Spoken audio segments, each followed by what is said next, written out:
Hello दोस्तों, क्या आपको पता है कि अब तक ऐसा माना जाता था कि जितने न्यूरॉन्स हमारे माइंड में बचपन में विकसित हो जाती हैं उसके बाद नए न्यूरॉन्स का निर्माण होना बंद हो जाता है। लेकिन दोस्तों ऐसा नहीं है।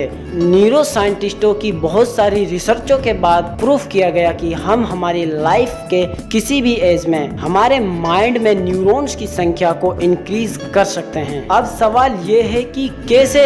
एक फेमस न्यूरोलॉजिस्ट ब्रांट कार्टराइट ने अपनी book the neurogenesis of diet and life style में बताया कि डाइट, बॉडी, हार्ट, माइंड और स्पिरिट, इन 5 चीज़ों के द्वारा हम हमारे ब्रेन में नए न्यूरॉन्स का प्रोडक्शन इम्प्रूव कर सकते हैं। दोस्तों इससे पहले हम इनको एक एक करके डिटेल में समझे, हमें समझना होगा न्यूरोप्लास्टिसिटी और न्यूरोजेनेसिस के बारे में। न्यूरोप्लास्टिसिटी दोस्तों हमारे ब्रेन की ऐसी पावर जिसके द्वारा नए न्यूरॉन कनेक्शंस, पाथवेज और न्यूरॉन सर्किट फॉर्मेशन होते हैं। जैसा कि हम जानते हैं, बचपन के समय एक baby brain almost 100 billions of neurons का बना हुआ होता है। ये न्यूरॉन्स लगभग उतने ही हैं जितने हमारी गैलेक्सी मिल्की वे में स्टार्स की संख्या।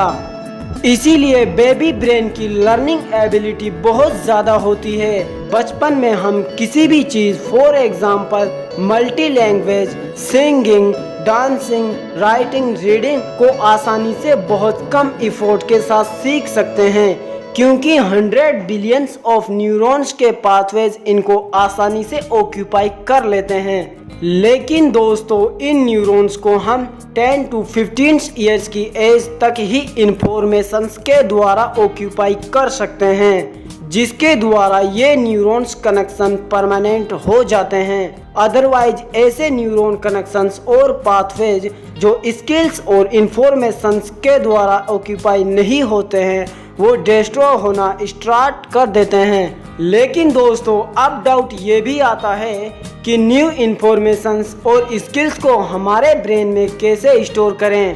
दोस्तों डरने की बिल्कुल ज़रूरत नहीं है, क्योंकि हमारे ब्रेन के पास न्यूरोप्लास्टिसिटी के अलावा भी अमेजिंग एबिलिटी है जिसके द्वारा हम नए न्यूरॉन्स का फॉर्मेशन कर सकते हैं। दोस्तों जिस अमेजिंग एबिलिटी की हम बात कर रहे हैं उसे ही न्यूरोजेनेसिस कहते हैं। तो आइए दोस्तों अब हम बात करते हैं ब्रांट कार्टराइट के द्वारा अपनी book the neurogenesis diet and life style में बताई गई उन चीज़ों के बारे में जिनके द्वारा हम हमारे ब्रेन की अमेजिंग एबिलिटी न्यूरोजेनेसिस को इम्प्रूव कर सकते हैं। डाइट ब्रांट कार्टराइट के अनुसार blueberries, curcumin, omega 3 fatty acid foods, for example fish, sea foods and soybean oils हमारे ब्रेन में न्यूरोजेनेसिस प्रोसेस को इम्प्रूव करते हैं। इनके अलावा quercetin, vitamin E, ginkgo biloba, goji berries and lotus root भी हमारी न्यूरोजेनेसिस प्रोसेस को 5 टाइम्स तक इंक्रीज कर सकते हैं। बॉडी न्यूरोजेनेसिस एक्सरसाइज दोस्तों बॉडी पर काम करके यानी एक्सरसाइज के द्वारा भी न्यूरोजेनेसिस प्रोसेस को बढ़ा सकते हैं। दोस्तों एक्सरसाइज भी डिफरेंट टाइप की होती हैं। एरोबिक एक्सरसाइज ही वो एक्सरसाइज है जो हमारी न्यूरोजेनेसिस प्रोसेस को इम्प्रूव कर सकती है। कुछ एरोबिक एक्सरसाइज जैसे running, swimming, biking and cycling, dancing and walking, जिनके द्वारा न्यूरोजेनेसिस प्रोसेस बहुत ज़्यादा इम्प्रूव होती है।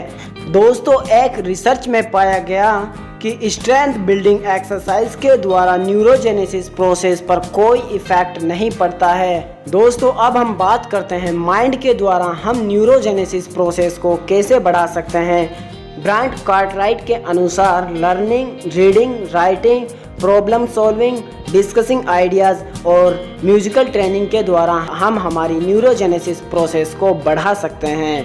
फाइनली स्पिरिचुअल दुनिया एक अलग ही दुनिया है जिसमें हम मेडिटेशन को इंक्लूड करते हैं।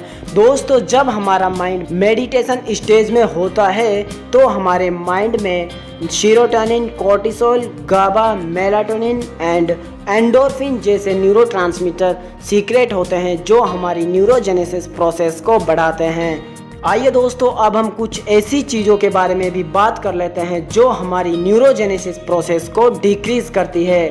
High blood sugar level, over eating, fried food, factory format food, caffeine, alcohol, smoking, ये सभी हमारी न्यूरोजेनेसिस प्रोसेस को डिक्रीज करते हैं। उम्मीद है दोस्तों वीडियो आपको पसंद आई होगी। प्लीज़ वीडियो को लाइक कीजिए, कमेंट कीजिए, शेयर कीजिए और चैनल को सब्सक्राइब करना बिल्कुल ना भूलें। Thank you.